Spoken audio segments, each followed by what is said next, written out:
আমি একসময় হাঁটতে হাঁটতে এখন এসে পড়েছি একটা চকের ভিতরে একটা ভুট্টা ক্ষেত দেখতে পাচ্ছেন। এটা আমার হচ্ছে একটা ভুট্টা, সবেমাত্র চারা লাগানো হয়েছে। ভুট্টা দেখেন একটু। এই তো ভুট্টা।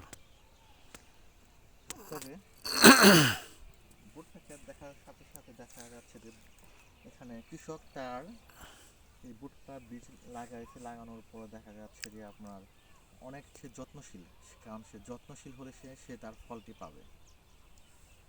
তবে হাঁটতে হাঁটতে তবে এখানে আমি দেখতে পাচ্ছেন এখানে প্রত্যেকটা আপনার নির্দিষ্ট দূরত্বে ভুট্টার চারাগুলো রোপণ করছে, সে ভুট্টা বীজগুলা ফেলে দিছিল।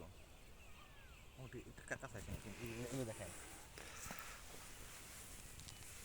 এই গাছ দেখেন, দেখতে পাচ্ছি এখানে প্রত্যেকটা নির্দিষ্ট দূরত্বে আমার হাতে প্রায় কতটুকু হবে, এটা 6 ইঞ্চি বা এরকম হবে, 6 ইঞ্চি দূরত্বে প্রতিটা গাছ বা বীজ সে রোপণ করেছে। যেমন সে নির্দিষ্ট দূরত্বে সে আলো বাতাসে সে পর্যাপ্ত পরিমাণ আলো বাতাস পায় এবং সেভাবে সে বেড়ে উঠতে পারে। কিন্তু আমি একটা বিষয় লক্ষ্য করলাম, দেখতে পাচ্ছেন এখানে বেশ অনেকটা ফাঁকা জায়গা। আপনি এই গাছ থেকে দেখা যাচ্ছে যে এই গাছ বেশ মাঝখানে একটা দুটো প্রায় দুটো বীজ বা দুটো গাছ হতো এখানে একটা, আর এই পাশে দেখতে পাচ্ছেন যে আমার এখানে আর একটা বীজ হতো।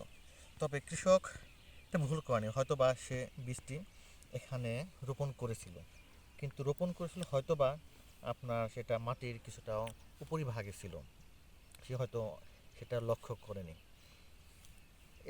লক্ষ্য না করার কারণে দেখা যাচ্ছে যে বীজটা যখন উপরে ছিল, ওই বীজটা দেখা যাচ্ছে যে সে সঠিক মাত্রায় বা মাটির তলদেশে সে থাকতে পারেনি, বিধায় সে অঙ্কুরোদ্গম হতে পারেনি। কাজে পরিচর্যাটা একটু অভাব হয়েছে বা কৃষক তার সেটা লক্ষ্য করেনি। ঠিক তেমনই দেখা যাচ্ছে যে আমরা যে আমাদের মানব জাতি আছি, যে মানুষের বা ছোটো ছোটো বাচ্চাদের যদি সঠিক সময়ে সঠিক যত্নশীল না হই, সে কিন্তু সঠিকভাবে অঙ্কুরোদ্গম হবে না, অঙ্কুরোদ্গম হয়ে সে সঠিক মাত্রায় বেড়ে উঠবে না এবং সে সঠিক চিন্তা ভাবনায়ও বেড়ে উঠবে না। কাজেই আমাদের এই দেখা যাচ্ছে ভুট্টা ঘাস বলি বা যে কোনো শস্যই বলি, যেমন যত্নশীল হওয়া প্রয়োজন, ঠিক তেমনই দেখা যাচ্ছে যে আমাদের মানব জাতির জন্য প্রতিটা যত্নশীল হওয়া একান্ত কাম্য।